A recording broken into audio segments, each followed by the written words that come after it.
Baik, sekali lagi, Assalamualaikum warahmatullahi wabarakatuh. Salam sejahtera bagi kita semuanya. Selamat malam. Dan terima kasih sudah bergabung di Instagramnya Suara Difabel Mandiri dan juga Instagramnya Cia. Kali ini dalam rangka memperingati Hari Disabilitas Internasional 2023, kita akan sedikit mengulik banyak sih sebenarnya juga. Jadi kita akan mengulik beberapa hal gitu yang pasti dengan tema kita untuk malam hari ini, sudah ramahkah dunia kerja bagi disabilitas? Karena yang kita tahu sedikit sekali gitu instansi ataupun tempat kerja yang lain itu mempekerjakan para disabilitas. Padahal di Jombang sendiri dengan adanya kurang lebih ada 17 ya. Ada 17 SLB dan itu kurang lebih ada 1.000 siswa gitu, 1.000 siswa difabel. Jadi andaikan tiap tahun ada 5% yang lulus di SMA tingkatan SLB, artinya pengangguran disabilitas di Jombang itu nantinya bisa kita hitung ya, kurang lebih ada 50 orang. Halo, selamat bergabung buat semua yang barusan aja gabung di live Instagramnya kali ini. Sebentar. Baik. Dan narasumber kita sudah hadir. Ada Kak Rizky Ramadhani. Halo Kak Dani, selamat bergabung. Halo Kak. Iya, kita nunggu narasumber kita satu lagi gitu ya. Jadi untuk malam hari ini kita ada 2 narasumber dari Suara Difabel Mandiri. Yang satu ada Kak Dani, dan yang satunya lagi nanti ada Kak Novita. Kak Novita, kalau Kak Dani ini dari Divisi Media dan Komunikasi Suara Difabel Mandiri. Kalau Kak Novita, Divisi Advokasi Suara Difabel Mandiri. Kalau Cia sendiri, hampir sama kita Kak Dani ya. Kita di divisi yang sama, di Divisi Media dan Komunikasi Suara Difabel Mandiri. Sekali lagi, untuk Instagramnya kali ini boleh di-share sebanyak-banyaknya ke teman-temannya, ke netizen, ke keluarga gitu ya. Silakan aja di-share untuk story WhatsApp ataupun di story Instagram, boleh banget untuk bergabung. Jadi kita biar ngerti nih keresahan-keresahan para disabilitas. Aku setelah lulus sekolah nanti mau ngapain ya? Aku setelah lulus nanti aku diterima nggak ya di dunia kerja? Itu akan kita bahas secara lebih detail lagi bareng sama 2 narasumber hebat kita untuk malam hari ini. Kak, aku sapa-sapa dulu deh yang sudah bergabung. Ada siapa aja? Ada Bu Khotim. Selamat malam Bu Khotim. Kak Yamsaroh yang tadi sudah bergabung juga dari tadi ya, dari wilayah Bali. Kemudian Kak Denis, ada Kak Natali Sharma, dan juga Kak Impinkan. Empingkan 1. Kak Pingkan Aurianisa. Selamat bergabung untuk malam hari.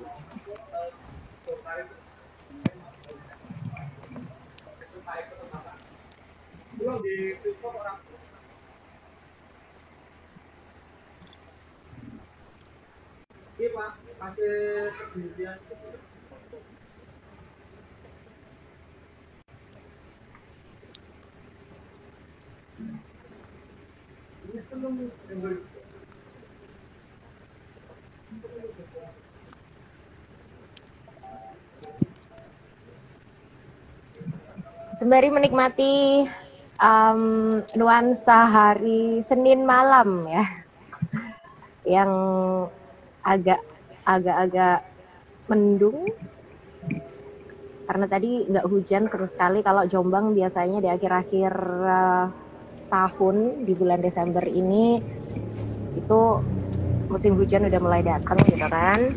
Jadi lagi kumpul bareng sama keluarga, nontonin live barengnya Suara Difabel Mandiri aja.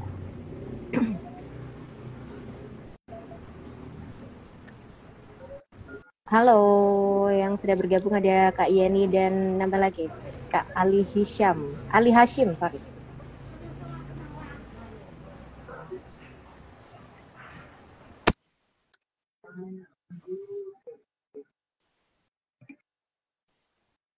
Dan sembari menunggu narasumber kita yang satu lagi gitu, bahwa disabilitas yang sering kita, tak jarang ya kita menemui disabilitas itu mendapatkan perlakuan yang berbeda.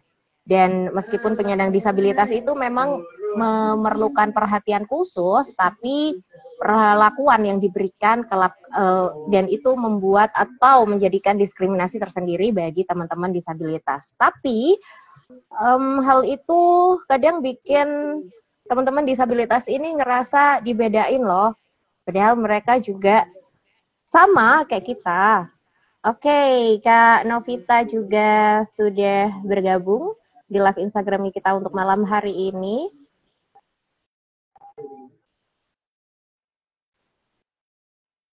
Halo Kak Novita, udah bisa gabung belum ya?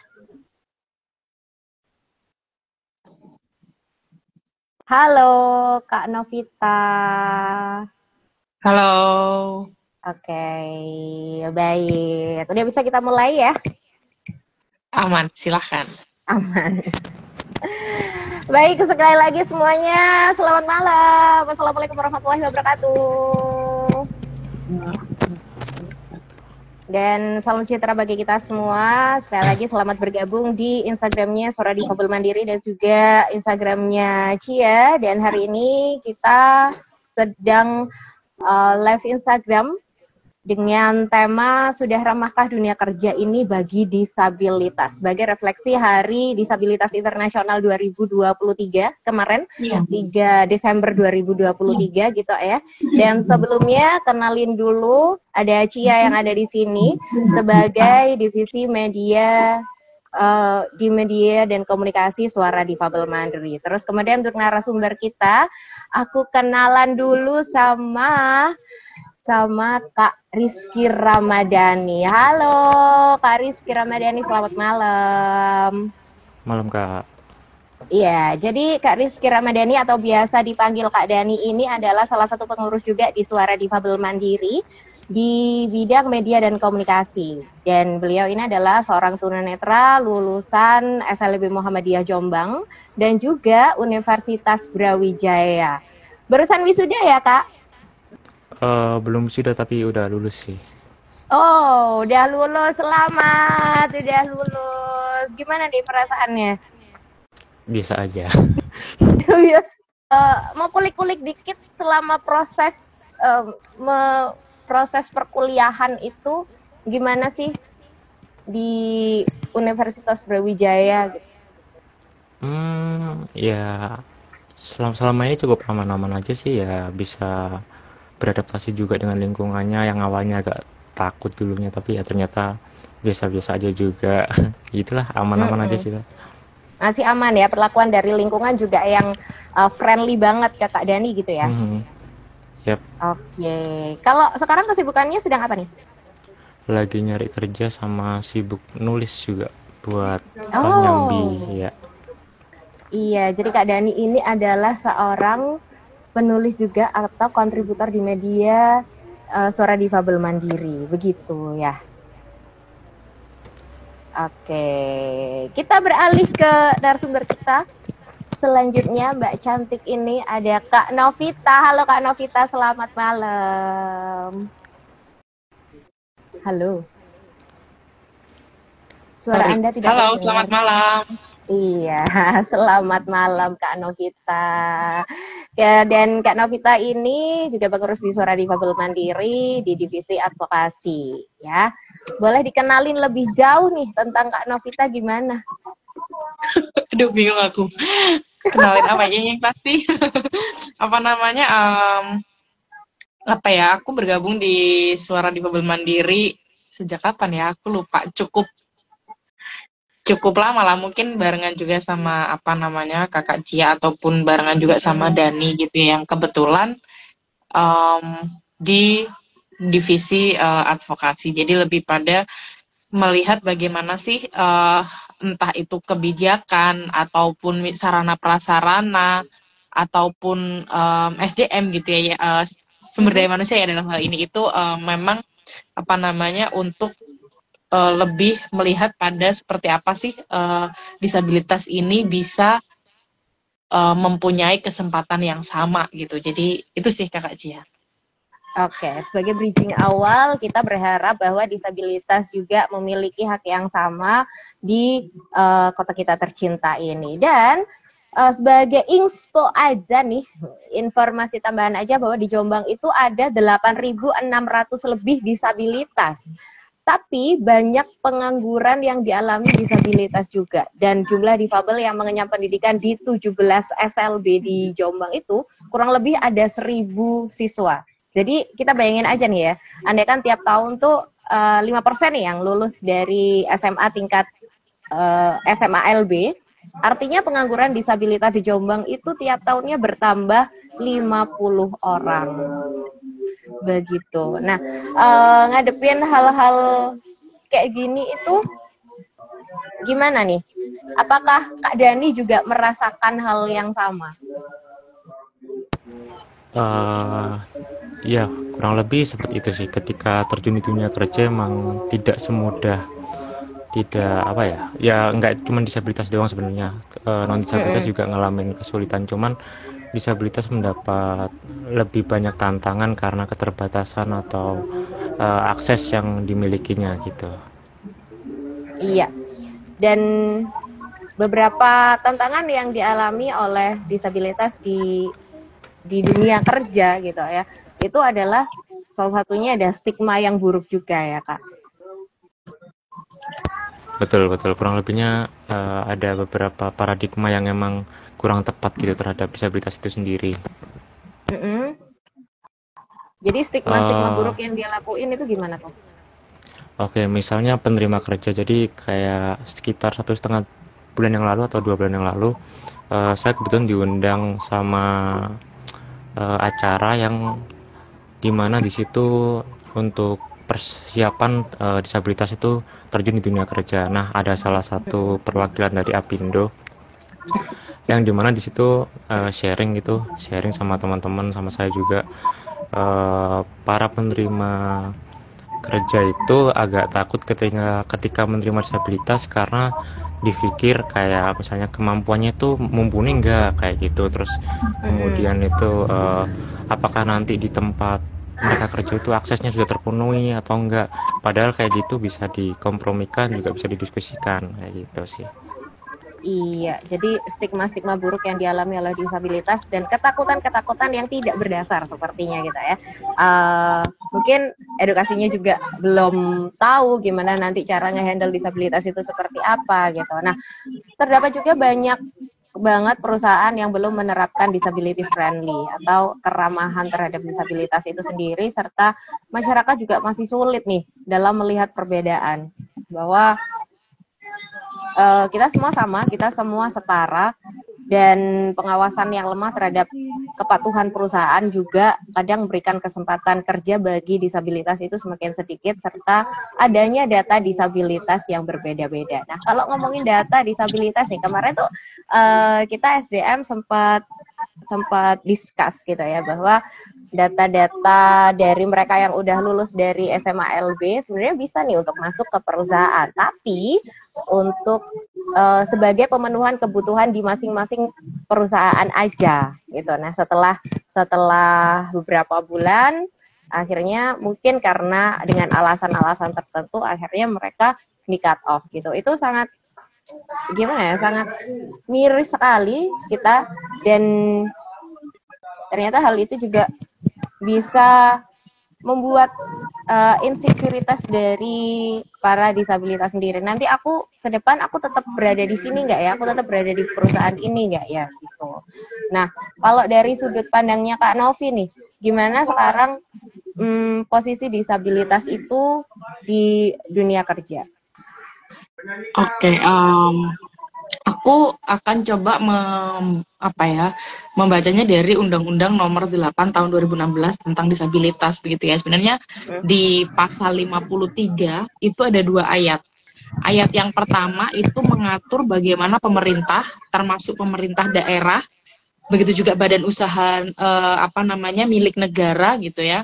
Yang ini itu harus mempekerjakan gitu ya 2% untuk satu lembaga gitu kan. Jadi misalnya dinas A gitu, misalnya ketika jumlah mulai dari kepala sampai stafnya itu ternyata misalnya ada 30 orang, nah ini 2%-nya itu harus unsur dari disabilitas gitu.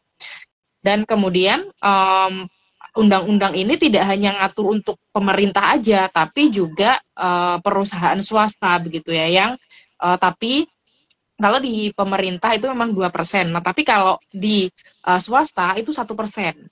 Artinya sebenarnya secara regulasi, secara aturan gitu kan, kita sudah punya payung hukum gitu kan, yang artinya bahwa ya negara itu harus gitu kan, mau nggak mau dia harus mentaati aturan ini gitu, mempekerjakan 2% disabilitas. Begitu juga perusahaan swasta 1% disabilitas gitu kan. Nah, tapi yang menjadi PR adalah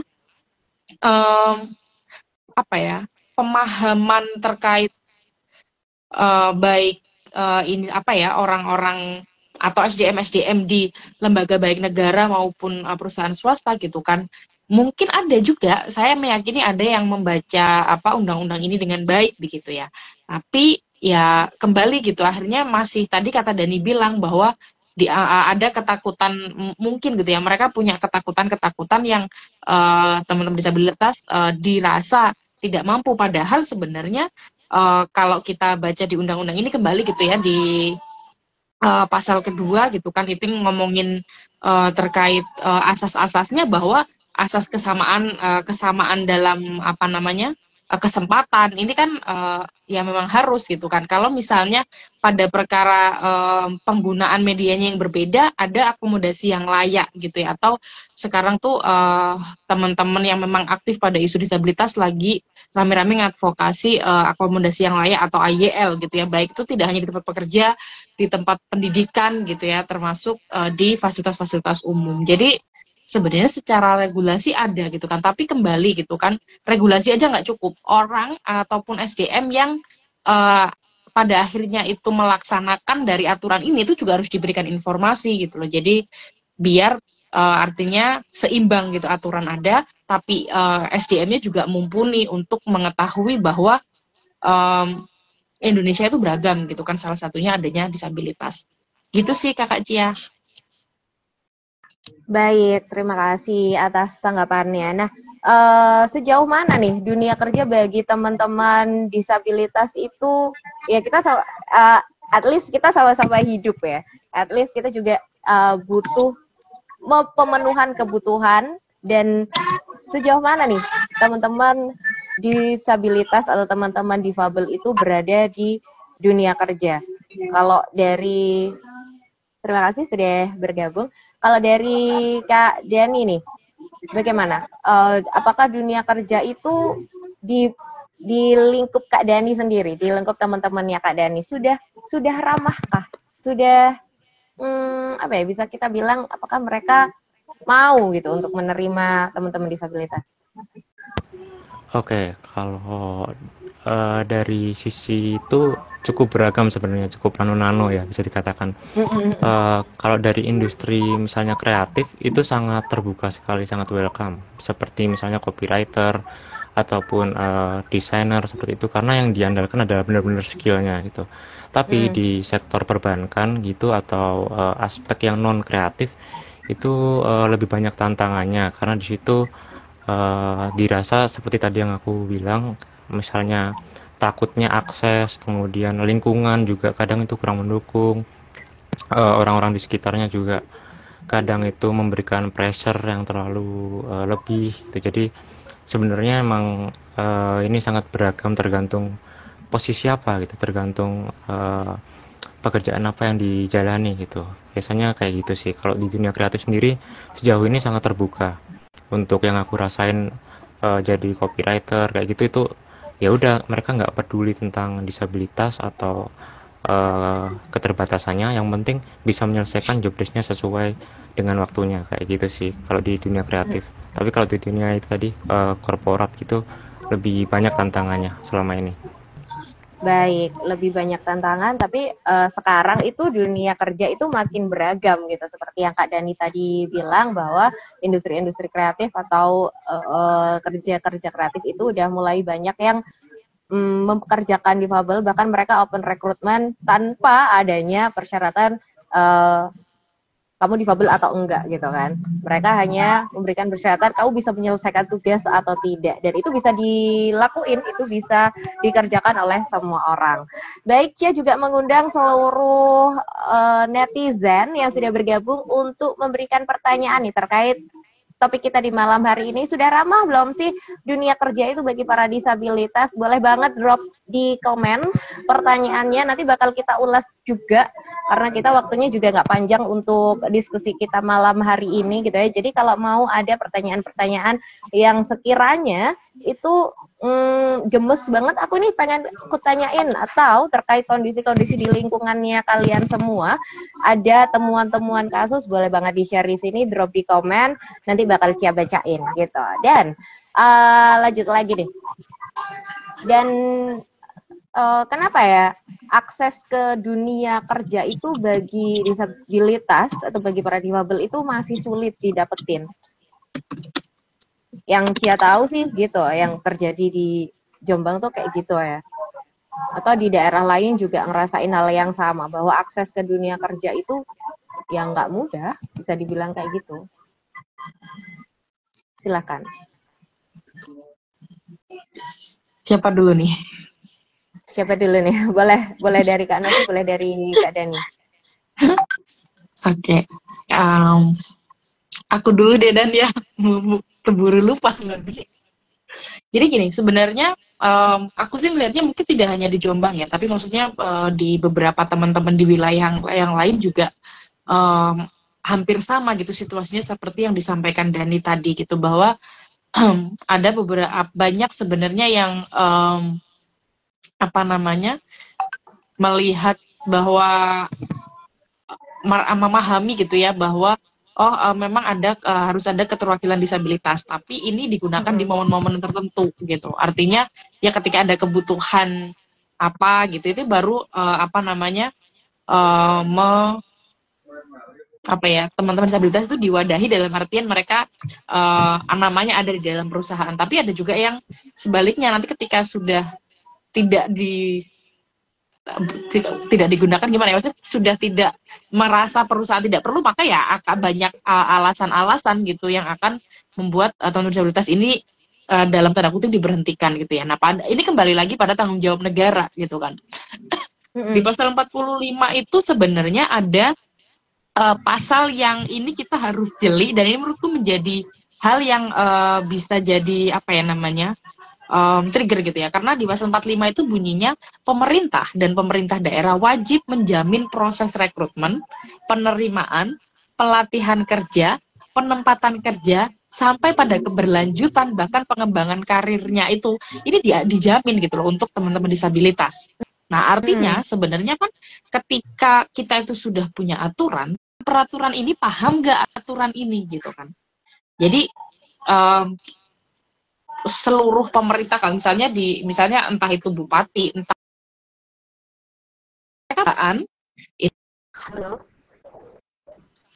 itu menjamin ketika rekrutmen itu unsur disabilitas terpenuhi. Tidak hanya di rekrutmennya aja, tapi sampai pada penerimaan, bahkan misalnya ada kebutuhan peningkatan kapasitas bagi teman-teman disabilitas, ini juga harus difasilitasi. Nah, artinya sebenarnya kita kembali gitu kan pada harus semakin banyak masyarakat yang memahami bahwa kita punya aturan ini gitu lah, aturan tentang Undang-Undang Nomor 8 tahun 2016 yang ini disusun untuk mengakomodir seluruh ragam kondisi dan juga situasi masyarakat Indonesia.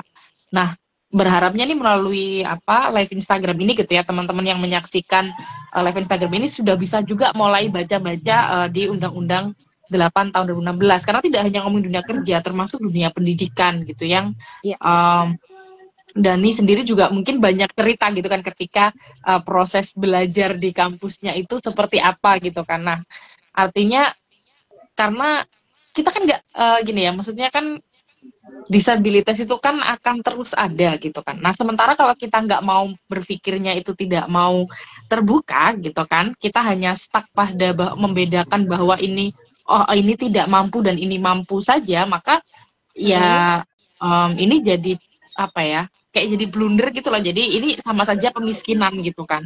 Artinya untuk kelompok-kelompok tertentu gitu sih Kak Cia. Iya, jadi semuanya bertanggung jawab di sini dan harus saling membantu gitu ya. Dan sekali lagi nanti kalau ngomongin soal dunia pendidikan dan hal-hal apa nanti yang akan sudah dilakukan gitu oleh Suara Difabel Mandiri, nanti di akhir Cia akan beri kesempatan untuk direkturnya Suara Difabel Mandiri untuk memberikan statementnya terkait temuan-temuan kasus yang ada di Jombang terkait dunia kerja juga gitu. Sekali lagi Cia undang juga untuk semua followers atau semua yang udah nontonin live kita di malam hari ini untuk drop komen terkait sudah ramah belum sih dunia kerja tuh bagi disabilitas. Jadi kalian semuanya, anda semuanya yang udah gabung itu boleh banget loh ngasih pertanyaan gitu atau ngasih saran gitu, ngasih apapun bisa di drop komen. Nah, selanjutnya aku mau nanya ke Kak Dani.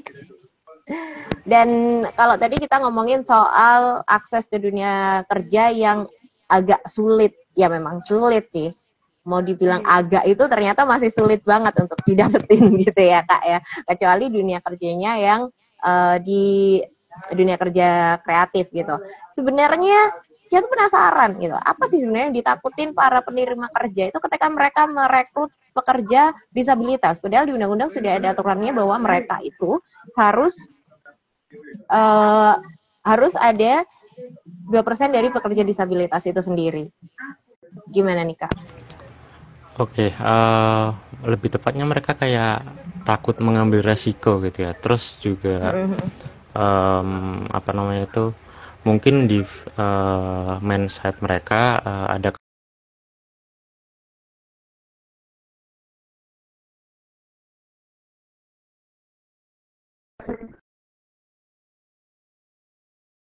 rekan-rekan yang lain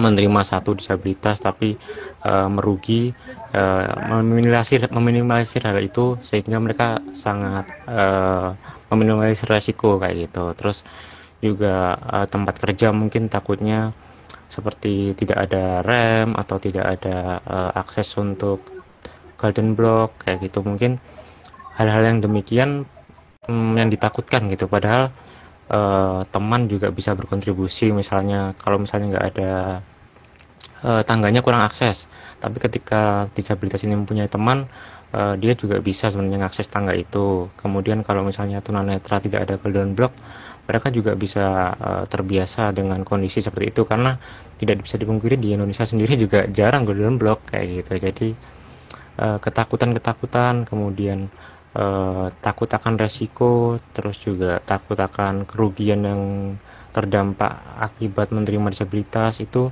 sebenarnya mungkin yang cukup besar ya yang dirasakan oleh para penerima calon disabilitas sebagai pegawai atau calon pekerjanya sendiri kayak gitu. Jadi mungkin lebih di mindset yang mungkin belum terbentuk dan juga belum tahu karena kurangnya informasi untuk bagaimana sih kalau menerima teman-teman disabilitas kayak gitu.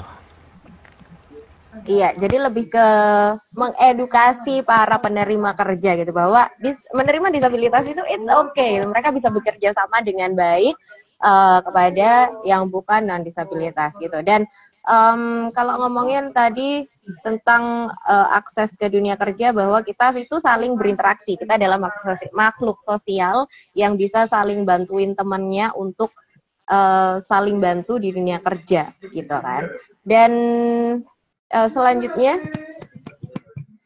terkait paradigma apa sih yang perlu dibentuk ketika kita open recruitment nih di pekerja-pekerja disabilitas. Jadi ini juga mungkin Anda semuanya yang sudah hadir di live kita malam hari ini, ketika aku ada ketakutan tersendiri ketika aku menerima pekerja disabilitas itu, jadi udah mulai teredukasi dengan baik bahwa it's okay loh menerima pekerja dengan disabilitas gitu. Paradigma apa yang harus dibentuk? Oke, jadi ketika ngomongin paradigma gitu ya, sebenarnya gini, sebelum ngomongin paradigma itu yang menurutku bisa kita jadikan pijakan ataupun acuan awal adalah gitu kan, bahwa satu, kita tidak bisa memilih dilahirkan dalam kondisi apapun. Kita kan nggak bisa milih, gitu kan. Ini sudah di luar kendalinya manusia, begitu. Nah, kemudian bahwa setiap makhluk, setiap manusia itu memiliki hak untuk hidup, gitu kan. Kemudian memiliki hak untuk bebas dari segala stigma. Kemudian memiliki hak untuk kalau di Indonesia gitu ya, ada keadilan dan perlindungan hukum yang sama. Artinya sebenarnya ada berbagai perspektif gitu ya, yang ini ngomongin kemanusiaan, bahwa ya kita harus siap dengan segala keberagaman yang ada begitu ya, termasuk dengan adanya teman-teman disabilitas. Nah, ketika ngomongnya adalah terkait apa sih yang harus disiapkan gitu kan, ketika ada satu, misalnya nih Kak Cia punya perusahaan gitu kan, kemudian sudah siap untuk menerima disabilitas gitu kan, apa yang harus disiapkan gitu kan. Aku berkaca dari ceritanya Dani tadi gitu kan, salah satunya adalah sebelum kita menerima orang baru, maka orang-orang yang di dalam ini itu sudah harus memiliki pandangan yang sama gitu kan. Artinya seluruh, entah itu pekerja, entah itu karyawan gitu kan, ini sudah ada SOP di dalam perusahaannya Kak Cia gitu kan, yang mengatur bahwa perusahaan ini akan menerima 1% disabilitas dari total keseluruhan pegawai. Kemudian ngomong setelah SOP, nah peningkatan SDM yang ada di dalamnya untuk bisa aware juga dengan isu-isu disabilitas, karena ada banyak beberapa orang yang aku jumpai itu sebenarnya melihatnya itu mereka bingung untuk berinteraksi dengan teman-teman disabilitas. Nah, ini juga memunculkan gap atau memunculkan permasalahan tersendiri gitu kan. Di satu sisi sebenarnya kedua-duanya pengen berinteraksi, tapi karena tidak tahu cara berinteraksinya, maka akhirnya bekerja atau sendiri-sendiri begitulah. Nah, kemudian lagi artinya pekerja karyawan-karyawan di perusahaannya Kak Cia itu perlu dikenalkan juga dengan isu disabilitas, termasuk ragamnya, kemudian bagaimana sih cara berkomunikasinya gitu kan. Ini juga salah satu cara menurutku untuk mengurangi stigma bahwa disabilitas itu dikasihani gitu kan. Ini kan hal yang menurutku juga mencederai gitu, ketika kita bilang ada disabilitas, oh kasihan, itu kan hal yang menyakitkan gitu kan, padahal sebenarnya tidak ada yang perlu dikasihani satu sama lain gitu. Nah, kemudian ketika SOP ada, kemudian karyawan ini sudah mempunyai pengetahuan, nah ketika menerima menerima orang baru gitu dengan dia disabilitas, nah ini juga perlu dilihat, yang perlu dilihat lagi adalah bagaimana aksesibilitas di perusahaan kita. Ini tidak hanya ngomongin terkait guiding block, tidak hanya ngomongin terkait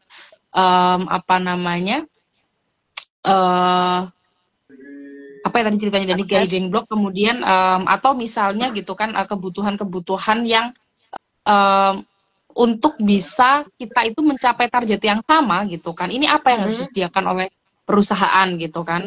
Karena kalau kita ngacunya di Undang-Undang Kesehatan itu tidak boleh ada diskriminasi upah yang berbeda gitu kan. Misalnya dalam sama-sama staff gitu kan, sama-sama staff produksi, ini tidak boleh gajinya dibedakan gitu kan, apapun kondisinya. Nah, kemudian lagi juga ngomong terkait bebas dari stigma, ini juga kembali lagi kepada tadi gitu kan, ketika di SOP kemudian di SDM kita itu sudah cukup punya wacana gitu kan. Kalau ngomong sampai sadar itu kan jauh, tapi minimal punya wacana dulu, itu yang harus disiapin gitu kan. Maka ya sebenarnya kembali lagi gitu kan, artinya di entah itu pemerintah, entah itu perusahaan gitu kan. Artinya mereka juga harus update aturan juga harus update apa sih yang saat ini itu menjadi kebutuhan masyarakat gitu, tidak hanya membincang terkait perusahaan sudah berjalan bagus dan ini sudah menopang perekonomian, tidak hanya itu gitu kan. Itu sih mungkin Dani kayaknya nanti bisa tambahin banyak. Ya, ada tambahannya dari Kak Dani? Betul. Kurang lebih seperti yang dikatakan Kak Novi. Jadi perlu akan disability awareness itu perlu banget di dalam sebuah perusahaan itu. Karena ya itu tadi nggak bisa dipungkiri, ketika seseorang itu takut ketika berinteraksi, maka akan jadi komunikasi yang dimana nanti berpengaruh juga kepada pekerjaan disabilitas itu sendiri, terus juga kepada job desk yang harusnya diselesaikan jadi karena miskomunikasi akhirnya nggak selesai, dan masih banyak lagi. Berdampaknya itu panjang banget ketika terjadi miskomunikasi.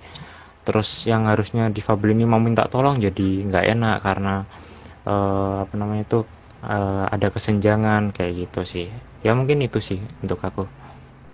Iya. Kalau tadi kita udah ngomongin banyak hal terkait apa sih yang perlu disiapin dari penerima kerja sebelum mereka merekrut pekerja disabilitas gitu ya. Sekarang nih, hal apa yang sebenarnya perlu kita lakuin sebagai disabilitas ketika mau terjun ke dunia kerja. Jadi biar ada komunikasi yang baik gitu, bahwa kita juga udah siap, disabilitasnya juga udah siap, dan penerima kerjanya ini juga udah teredukasi dengan baik terkait penerimaan disabilitas di dunia kerja. Dan maka disabilitasnya harus nyiapin apa nih sebelum mereka terjun ke dunia kerja itu sendiri? Oke, aku dulu ya Kak. Ini untuk disabilitas sendiri mesti nyiapin skill ya, karena di lapangan sendiri banyak yang ngeluh untuk nggak dapat kerja, terus habis itu sulit dapetin kerja.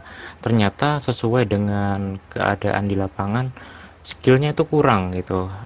Mereka agak hanya mengandalkan Undang-Undang 2016 kayak gitu. Jadi sedangkan skillnya sendiri itu kurang. Nah, hal itu berdampak kepada ketika mereka diterima, terus nanti pekerjaannya itu tidak sesuai yang seharusnya dia lakukan, itu berdampak kepada perusahaan yang ternyata disabilitas itu kayak gini ya, nggak mampu buat ngerjain pekerjaannya. Jadi ada dampak kepada orang-orang yang selanjutnya gitu. Jadi mesti disiapin benar-benar skillnya itu di upgrade terus lah. Itu yang pertama. Terus yang kedua juga biasanya teman-teman disabilitas itu takut untuk minta tolong atau takut berkomunikasi dengan rekan sejawat atau teman-teman di pekerjaannya sendiri. Hal itu juga berdampak yang dimana nanti disabilitas sendiri yang kesulitan, kayak misalnya mau naik ke lantai 5 gitu. Kalau cuma lantai 1 gitu oke, tapi kalau di ibu kota atau di kota selain Jombang kan banyak yang lantainya udah lebih dari 3 lantai gitu. Nah, itu bakal mengalami kesulitan sendiri karena takut berkomunikasi gitu. Jadi ada dua aspek dari skill yang harus ditingkatin dan juga mindset yang harus dibenerin kayak gitu. Iya, jadi mulai menghilangkan ketakutan dalam berkomunikasi serta upgrade skill setiap saat gitu. Bahkan di sekolah, di masing-masing sekolah di SLB gitu, para guru-gurunya juga udah membekali mereka untuk siap terjun ke dunia kerja. Baik deh, udah ada yang gabung di chat Instagram live kita untuk malam hari ini. Selamat malam Cia, sapa untuk Kak Yamstaka. Ini ada pertanyaan nih buat Kak Dani, boleh dijawab juga buat Kak Novi gitu ya. Bagaimana dengan peluang berwirausaha? Kalau menurut Kak Dani, adakah peluang wirausaha yang sangat memungkinkan untuk dikembangkan oleh teman-teman difabel? Mungkin yang lain juga, Kak Novi juga bisa jawab. Jadi ada nggak sih wirausaha yang sangat memungkinkan untuk dikembangkan bagi teman-teman difabel? Jadi mereka tidak hanya bergantung pada open recruitment, tapi mereka juga bisa membuka lapangan kerjaan untuk diri mereka sendiri. Kayak gitu. Gimana, Kak? Oke, jadi peluang berwirausaha ini sangat besar ya, lebih besar bahkan daripada mesti ngelamar pekerjaan gitu, karena bisa mengatur sendiri dan sekarang juga lebih fleksibel ya. Misalnya let's say jualan online gitu, nggak perlu bikin barangnya atau nggak perlu nyediain barangnya, tapi bisa lewat apa namanya itu, jasa reseller atau juga dropshipper kayak gitu, yang itu nggak perlu modal juga sebenarnya, bisa hanya perlu aktif di media sosial kayak gitu. Yang penting itu tadi, soft skill tentang pengetahuan akan sosial media itu ditambah, terus bagaimana cara meningkatkan. Sekarang pun tanpa apa namanya tuh, tanpa modal juga bisa kalau emang sebenarnya dia mau. Peluangnya sangat besar sih, lebih besar daripada mesti melamar ke sana kemari kayak gitu. Mungkin Kak Novi mau nambahin. Oke. Jadi sebenarnya semuanya itu kan ketika ngomongin berwirausaha, semuanya itu punya kesempatan gitu kan. Semuanya punya peluang ke sana gitu kan. Nah, tapi sebenarnya ini aku mau kembali sebenarnya nyambung di pertanyaan yang sebelumnya gitu kan. Kalau tadi Dani sampaikan terkait apa namanya soft skill dari individunya itu sendiri gitu. Dan sebenarnya ini juga yang ingin aku sampaikan adalah kan banyak yang maksudku lembaga-lembaga yang apa sih yang menerima magang ataupun praktek. Nah, itu juga menurutku gitu kan. Ini aku sih melihatnya itu sangat minim gitu kan, mereka ini yang menerima teman-teman disabilitas. Dan menurutku tempat lembaga-lembaga yang seperti ini itu juga perlu untuk menyiapkan gitu kan, juga perlu memberikan apa namanya menerima juga teman-teman disabilitas, sehingga ngomongin kemampuan, punya kemampuan yang sama begitu. Artinya atau misalnya pun ketika misalnya di sekolah gitu kan, bisa juga misalnya ada program yang ini misalnya berkunjung ke perusahaan atau apa, artinya dalam artian sama-sama mengenalkan gitu kan, perusahaan juga kenal. Nah, kemudian teman-teman disabilitas gitu yang akan bekerja, mereka juga mengenali, oh ternyata dunia kerja itu seperti ini. Itu satu pengenalan awal gitu di luar skill tadi. Nah, kembali lagi yang terkait peluang usaha gitu kan. Ini kalau di apa namanya di pasal 11-nya Undang-Undang Disabilitas itu, bahwa hak pekerjaan, kewirausahaan dan koperasi itu adalah haknya penyandang disabilitas gitu. Di poin H itu memajukan usaha, memiliki pekerjaan sendiri, wira swasta, pengembangan koperasi, dan memulai usaha sendiri itu juga dijamin gitu. Dan artinya ketika ini dijamin, ini sebenarnya punya korelasi juga ketika misalnya untuk pengembangan ternyata dibutuhkan apa namanya peningkatan kapasitas, dibutuhkan penambahan, dibutuhkan modal dan semuanya sebenarnya bisa kalau kita mengacunya di undang-undang ini. Tapi kembali gitu kan, bahwa yang mau belajar dan mau memahami terkait aturan ini sedikit gitu kan. Termasuk banyak juga yang tutup mata aja dengan adanya hal-hal seperti ini. Maka ya kita-kita yang malam hari ini tahu gitu kan, ini yang mulai harus menyampaikan ke orang-orang di sekitar kita gitu kan. Ya aku beberapa tahu juga sih, maksudnya ada juga bukan bimbel tapi apa sih istilahnya, LKP ya kalau nggak salah, itu ada juga yang memang mereka menerima teman-teman disabilitas, tapi ini masih sangat sedikit gitu loh. Nah, ini artinya yang harus kita harus kita gaungkan biar banyak masyarakat yang tahu. Baik, terima kasih. That's why SDM hadir untuk kita semua, karena beberapa programnya SDM itu, as you guys know, kita juga memberikan pelatihan-pelatihan di digital marketing gitu, sebagai bentuk salah satu mengasah skill kalau mereka mempunyai usaha gitu, tapi ada kendala di pemasarannya atau kendala di marketingnya seperti apa, dan mengenalkan mereka pada gimana sih digital marketing itu yang sebenarnya. Jadi butuh kolaborasi dari semua pihak. Kita semua di sini akan bantu gitu ya, bahwa kita semua bisa untuk menjadikan mereka lebih, teman-teman disabilitas ini lebih bermakna lagi. Dan untuk sesi berikutnya, ini Cia juga mengundang Direktur Suara Difabel Mandiri, ada Kak Ahmad Fatul Iman, yang juga kebetulan beliau ini adalah guru di SLB Muhammadiyah Jombang. Cia akan bertanya lebih detail lagi terkait bagaimana sekolah itu menyiapkan anak didiknya untuk siap terjun ke dunia kerja. Halo, selamat malam Kak Iman. Halo, selamat malam. Terdengar? Halo? Iya, terdengar dengan jelas. Dengar kok. eh, setiap SLB, karena SLB itu didesain untuk hampir 78%, 70% itu lebih ke skill training. Jadi lebih ke keterampilan. Namun butuh kolaborasi berbagai macam pihak. Mungkin ada yang kurang dari di dunia SLB itu adalah penempatan anak-anak magang di perusahaan. Jadi culture perusahaan seperti apa mereka mungkin bisa mengetahui ketika mereka disuruh magang di tempat itu. Dulu di SLB Muhammadiyah pernah beberapa siswa disuruh magang di tempat misalkan cuci motor. Kita tempatkan juga di perusahaan home industry tentang pembuatan sepatu. Dan itu karena kultur sekolahan di saat jam keterampilan dengan kultur perusahaan atau home industry dengan tenggat waktu tertentu dan harus memproduksi sekian itu mungkin berbeda ya. Jadi itu mungkin hal yang baik buat pengalaman mereka. Di sisi lain, dalam dunia SLB juga banyak menghasilkan produk. Ketika produknya anak-anak di rumah didukung sama orang tua, minim pemasaran itu akan menjadi problem. Ketika di dinas, ketika ada pelatihan dari pemerintah atau dinas terkait tentang pelatihan, maka kadang-kalanya pelatihan tersebut kurang memenuhi atau tidak melihat kebutuhan pasar seperti apa. Nah, kadang-kalanya kerjasama inilah yang perlu semakin dikuatkan dalam arti kita bikin program di sekolahan dan kolaborasi dengan dinas. Itu kebutuhan siswa bukan kebutuhan perspektif dari orang-orang tertentu seperti itu.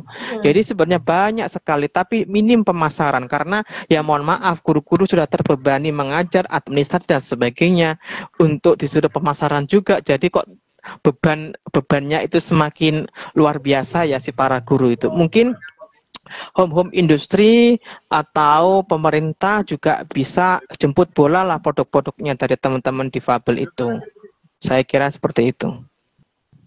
Jadi harapannya dari home industry itu mereka bisa menggandeng teman-teman disabilitas atau teman-teman difabel untuk memasarkan atau juga menjual gitu ya hasil-hasil dari teman-teman disabilitas itu sendiri. Selama ini yang udah Pak Iman dampingi itu produk-produk apa aja sih?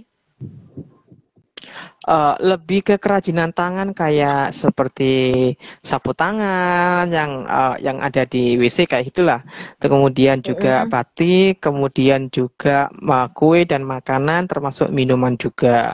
Kebetulan kami di bawah naungan ormas besar, kadang-kalanya dapat pesanan dari mereka juga. Nah, itu kita dorong untuk terus berkolaborasi. Kalau ada rapat Muhammadiyah atau rapat Aisyah, ya tolonglah beli camilannya atau jamu sinomnya di SLB Muhammadiyah. Seperti itu jadi kita terus menawarkan kayak gitu. Jadi memang dibutuhkan kolaborasi terbaik gitu dari masing-masing pihak untuk saling bantu dari produk-produknya teman-teman disabilitas ini. Nah, sebelum aku ada bacain pertanyaan dari netizen, ada Kak Riris Nugrahini yang sudah bergabung untuk malam hari ini. Selamat malam Kak Riris. Aku mau nanya dulu ke Kak Novi nih. Tadi kan udah dijelasin bahwa harusnya di undang-undang itu udah diatur gitu ya, bahwa mereka harus mempekerjakan 2% dari total seluruh karyawan untuk bisa bekerja di perusahaannya. Nah, bagaimana nih negara dalam melindungi pekerja disabilitas itu sendiri? Ya, jadi pertanyaan Kak Cia ini sekaligus bisa juga menjawab pertanyaannya Kakak Riris gitu kan. Jadi sebenarnya di pasal 50 Undang-Undang 8 2016 ini itu mengatur sanksi gitu kan untuk pemerintah mengatur perusahaan begitu ya yang dia tidak menjalankan aturan ini gitu kan. Nah, aku jelasin dulu di pasal 50 itu ada beberapa ayat. Ayat yang pertama itu menyampaikan bahwa pemberi kerja wajib menyediakan akomodasi yang layak dan fasilitas yang mudah diakses oleh tenaga kerja penyandang disabilitas. Wajib sifatnya. Jadi kebutuhan-kebutuhan kalau Abed tadi Dani bilang bahwa guiding block itu tidak seluruh perusahaan ada, tapi di undang-undang ini bilangnya wajib gitu kan, artinya ya sebenarnya harus ada gitu kan. Kemudian bahkan perusahaan gitu kan, ini juga pemerintah dan perusahaan itu harus punya mekanisme pengaduan jika teman-teman disabilitas ternyata tidak mendapatkan haknya. Mereka bisa menyampaikan atau mereka bisa mengadukan atas hal-hal yang mereka alami. Dan di pasal yang keempat itu ada sanksi. Sanksinya beragam gitu ya. Sanksi administratif gitu ya, karena undang-undang ini kan sifatnya lebih pada administratif ya. Pertama, teguran tertulis, kemudian penghentian kegiatan operasional, artinya bisa saja dalam sekian waktu tidak diberikan izin untuk beroperasi perusahaannya. Kemudian pembekuan izin usaha sampai pada pencabutan izin usaha. Ini ngomongin, aku tidak mau gini, aku melihat dulu pada konteks kebijakan yang ada. Itu sudah diatur seperti itu, ada teguran tertulis, penghentian kegiatan operasional, pembekuan izin usaha sampai pencabutan izin usaha.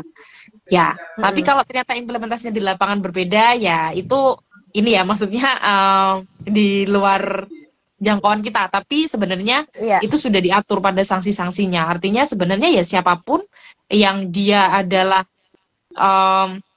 mempunyai perusahaan gitu kan. Sebentar, kalau nggak salah itu sebenarnya bukan hanya perusahaan dalam skala besar ya, tapi ada pemberi kerja itu artinya, coba aku takut salah menyampaikan.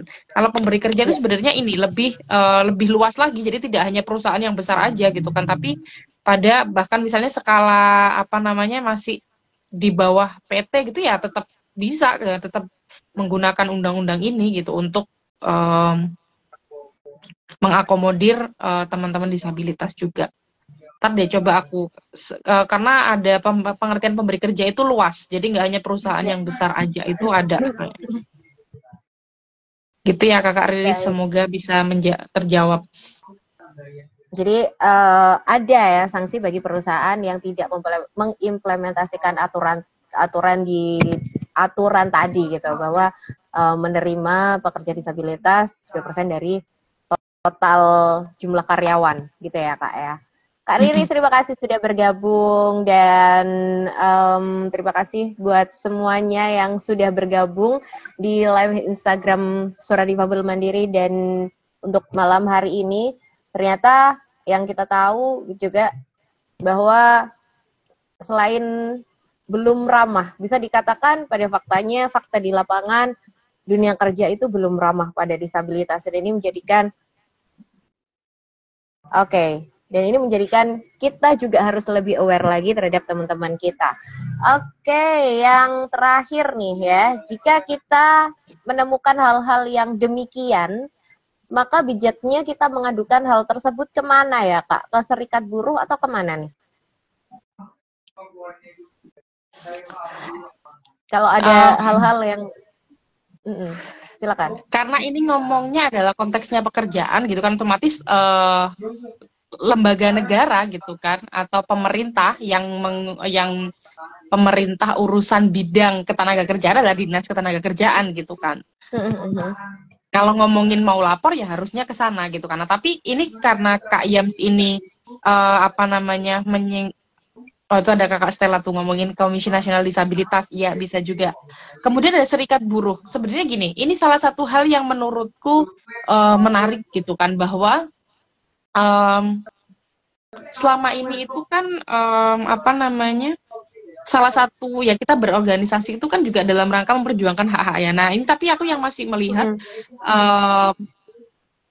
serikat buruh untuk aku yang nggak tahu ya teman-teman serikat buruh teman-teman disabilitas ini yang aku belum pernah bertemu secara langsung, mereka sudah ada atau enggak aku nggak tahu gitu. Tapi menurutku ini menjadi hal yang bagus gitu, artinya dengan keberadaan serikat buruh ini juga salah satunya adalah meningkatkan kemampuan teman-teman disabilitas juga untuk bisa mengadvokasi dirinya, teman-temannya gitu kan, untuk bisa memperjuangkan hak-haknya di perusahaan gitu. Nah kemudian lagi disambung di chatnya Kak Stella, benar gitu kan, bahwa sangat 2 tahun terakhir ini gitu kan Indonesia punya lembaga HAM baru gitu ya, Jadi kalau dulu kita kenalnya Komnas HAM, Komnas Perempuan, KPAI gitu ya. Sekarang ada Komisi Nasional Disabilitas. Yang ini juga menjadi wadah untuk kita menyampaikan temuan-temuan ataupun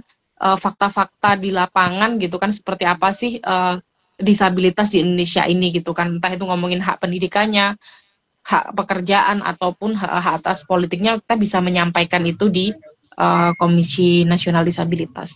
Gitu sih. Terima kasih. Terima kasih Kak Yam tadi atas pertanyaannya sudah dijawab. Jadi kita ada nih Komnas Disabilitas yang bisa mengakomodir keluhan-keluhan terkait aduan-aduan tentang ketidakadilan yang terjadi di teman-teman disabilitas gitu. Oke. Terima kasih buat semua yang sudah bergabung. Sekali lagi Cia ucapin selamat Hari Disabilitas Internasional 2023. Kita setara, kita sama, dan kita ada di dunia untuk lebih bisa baik lagi gitu ya. Terima kasih, dan terima kasih aku ucapin kepada dua narasumber kita, Kak Dani dan juga Kak Novi. Terima kasih atas waktunya, dan Kak Iman juga terima kasih, Direktur Suara Difabel Mandiri kita ya. Dan Cia mau bilang bahwa setiap manusia itu diberi bakatnya masing-masing loh. Cara bertahan hidup juga mereka punya senjatanya masing-masing untuk bertahan hidup.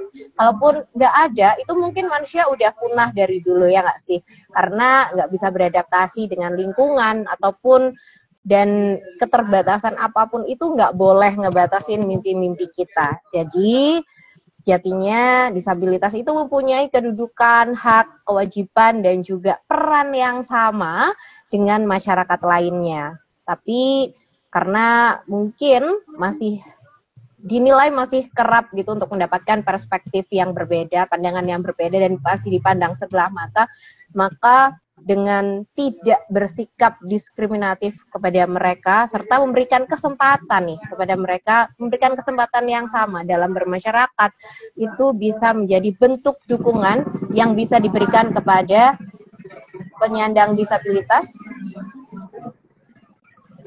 Mohon maaf.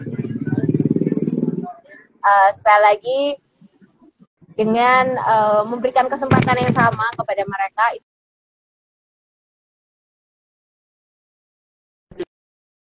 disabilitas untuk bisa terus berkarya. Seperti itu.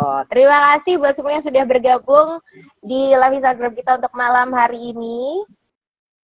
Terima kasih buat narasumbernya sudah berbagi ilmu dan pengetahuan juga. Kak Iman, terima kasih, sukses untuk Suara Difabel Mandiri, dan semoga harapannya tahun depan program-program dari Suara Difabel Mandiri bisa terlaksana dengan baik atas kolaborasi dari semua pihak. Oke, Cia pamit undur diri dulu. Terima kasih buat malam hari ini. Sampai jumpa di kesempatan live Instagram berikutnya. Kita akan bahas banyak hal seru terkait disabilitas kita ya. Teman-teman semangat berkarya dan selamat malam semuanya. Wassalamualaikum warahmatullahi wabarakatuh. Waalaikumsalam warahmatullahi wabarakatuh. Waalaikumsalam. Thank you.